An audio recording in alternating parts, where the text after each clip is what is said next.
만나서 반갑습니다. 바리스타 박승규입니다. 이번 영상편은 변수에 따른 에스프레소 추출 양상편입니다. 아침에 출근하시면 에스프레소 세팅 잡기가 굉장히 까탈스럽죠. 저 같은 경우에도 에스프레소 세팅을 못 잡아서 진짜 오늘 세팅 못 잡겠다 이렇게 하는 경우도 있습니다. 예를 들면 지금 같은 날씨입니다. 약간 쌀쌀할 때에는 에스프레소 빈이 차가워져 있는 상태예요. 그리고 그라인더 버도 차가워져 있는 상태고요. 그렇게 차가워져 있는 상태에서 그라인딩을 하게 되면은 분쇄빈 자체가 차가운 상태입니다. 그 상태로 뜨거운 물을 만나게 되면 포터필터 내부의 압력 형성이 잘 이루어지지가 않아요. 그렇기 때문에 약간 밍숭맹숭하면서도 잡미의 쓴맛을 느끼게 됩니다. 이런 경우 어떻게 해야 될까요? 저 같은 경우에는 출근해서 내부가 너무 추워 이러면은 히터를 바로 작동을 합니다. 작동을 시킨 상태에서 그리고 그라인딩을 여러 번 해요. 그렇게 되면 어떻게 되죠? 그라인더 버에는 발열이 어느 정도 이루어지게 됩니다. 그때부터 이제 컵을 보는 거죠. 컵을 보면서 평가를 하는 거예요. 그람수, 넣는 도직량 같은 경우에는 전날에 넣었던 도직량 그대로 한 상태에서 메쉬, 분쇄도만 가지고서 조금 조절하는 편입니다. 근데 너무 많이 분쇄도를 조절하지 마세요. 오전에는 변수가 굉장히 많기 때문에 일정 시간이 지나야지 이렇게 세팅 잡기가 좀 쉬워지게 됩니다. 그래서 여러분들한테 이야기 드리고 싶은 거는 꼭 그라인더 버의 발열을 좀 고민해봐라 이렇게 이야기 드리고 싶고요.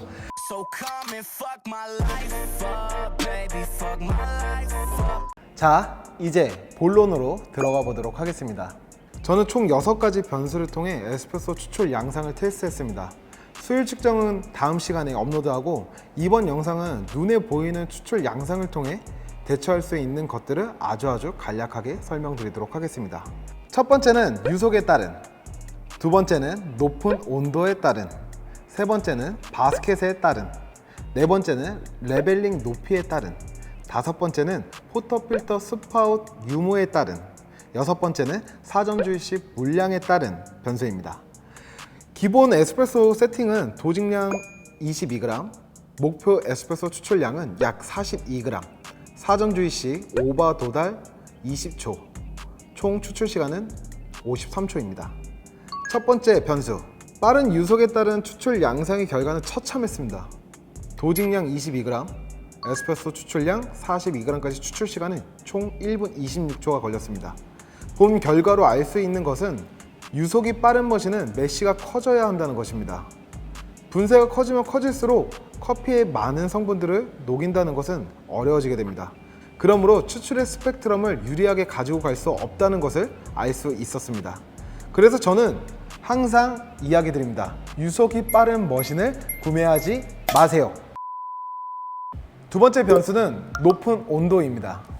도직량과 목표 에스프레소 추출량은 기본 세팅과 동일하게 진행하였습니다. 그 결과 사전 주입 및 총 추출 시간이 4초 정도 딜레이 되었습니다. 이 말은 즉 높은 온도일수록 커피의 저항값이 높아진다는 것을 알 수 있었습니다.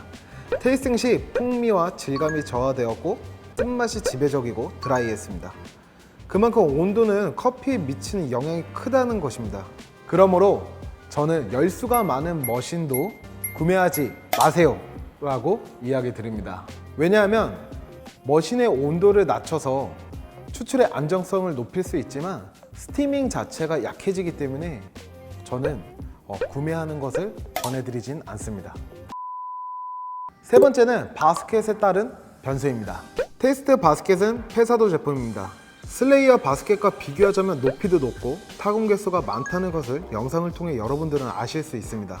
상대적으로 큰 페사도 바스켓에는 24g을 도징했습니다. 2g을 더 넣었으면 총 추출 시간이 늘어져야 하지만 약 6초 정도 빠르게 끝났다는 사실을 영상을 통해 알 수 있을 것입니다. 자, 그렇다면 제 결론은 유속이 빠른 머신은 타공 개수가 많은 바스켓을 사용해야 한다는 것입니다. 그만큼 분쇄를 가늘게 가져갈 수 있다는 것이죠. 즉 가늘게 함으로써 커피의 많은 성분들을 추출하는 데 유리한 포지션을 가지고 갈 수 있다는 말입니다. 단 분쇄가 너무 얇으면 커피 향미와 질감이 손실된다는 것은 꼭 알아두시길 바랍니다. 저는 머신에 따라 바스켓 타공 개수와 형태가 중요하다는 것을 여러분들한테 이야기해드리고 싶습니다. 네 번째는 레벨링 툴 높이에 따른 에스프레소 추출 양상입니다. 레벨링 제품은 OCD의 새로운 제품으로 사용했습니다. 페사도 코리아에서 새롭게 수입하는 것으로 알고 있는데 굉장히 예뻐졌다는 거, 그리고 레벨링을 돌렸을 때도 묻어나오는 게 없습니다. 일단 수율 측정은 안 해봤지만, 그래서 기능성에 대해서 제가 정확하게 이야기 드리기는 좀 어렵지만 굉장히 아름답다는 거. 레벨링 측면을 보면 숫자가 있습니다. 그 숫자를 보고 높이를 설정할 수 있는데 기본 에스프레소 세팅값에서는 9를 사용했습니다. 변수 부분에서는 12로 설정을 했고, 그 결과 레벨링 시 테크닉이 불안정하다는 것을 알 수 있었고, 추출 시간은 약 3초 이상 딜레이 되었습니다. 그러므로 분쇄도가 커져야 한다는 것이고, 향미를 극대화시키고 싶다면 키우는 것을 권해드리고, 단맛과 질감을 원하신다면 상대적으로 높이를 낮게 가져가는 것을 권해드립니다. 다섯 번째는 포터필터 스파웃 유무입니다. 일단 추출 시간에 있어서는 변동폭은 없었습니다. 단 표면에 타이거 스킨이 선명하지 못하는 점이 있었는데, 이것은 테이스팅으로 더 명확하게 알 수 있었습니다. 향미적인 부분과 단맛, 그리고 바디 부분에서 현저히 떨어진다는 것을 느꼈고, 그러므로 애프터가 부각돼서 쓴맛이 상대적으로 강하게 느껴졌습니다. 제 결론은 인퓨전을 의무적으로 사용하는 머신은 농도를 위해 바텀 리스를 권해드리고, 구바 압력으로 도달하는 머신은 스파웃을 무조건 사용하시길 바랍니다. 인퓨전을 20초 이상 사용하는 머신은 에스프레소 추출 시 표면이 매끄럽지만, 구바 압력으로 바로 도달하는 머신이 바텀 리스를 사용한다면 기포가 많고 크레마층이 두꺼워지는 현상으로 인해 잡미와 쓴맛을 느끼시게 될 것입니다. 단 아이스 기준 20온즈라면 농도를 위해서 바텀 리스를 사용하셔야 합니다. 머신의 성향과 매장 성향에 맞게 선택하시길 바랍니다. 추출 테크닉의 문제점을 찾기 위해서 바텀 리스를 사용한다는 것은 말이 안 된다고 저는 생각하고 있습니다. 마지막 여섯 번째, 사전주의 시 물량에 따른 에스프레소 추출 양상입니다.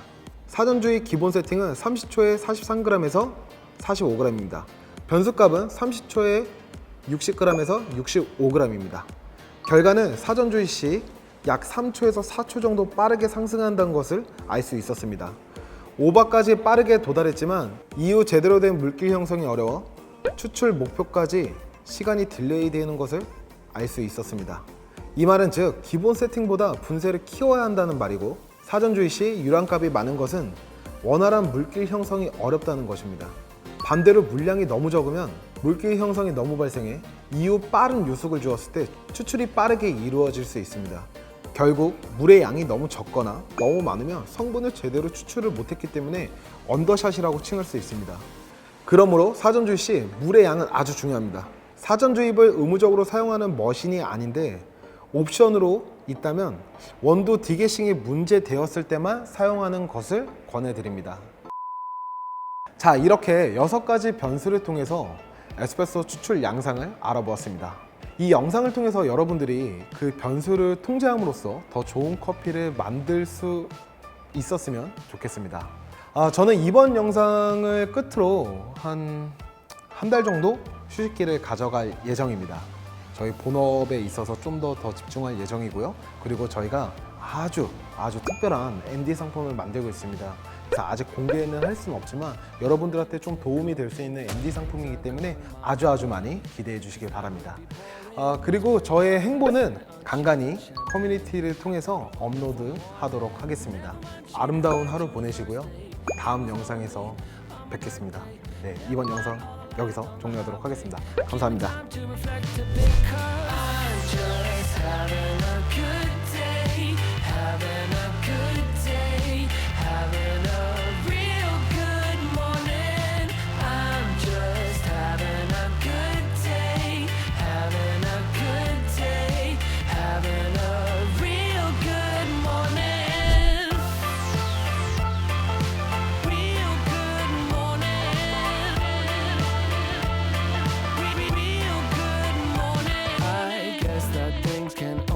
Better from here, but sometimes I wonder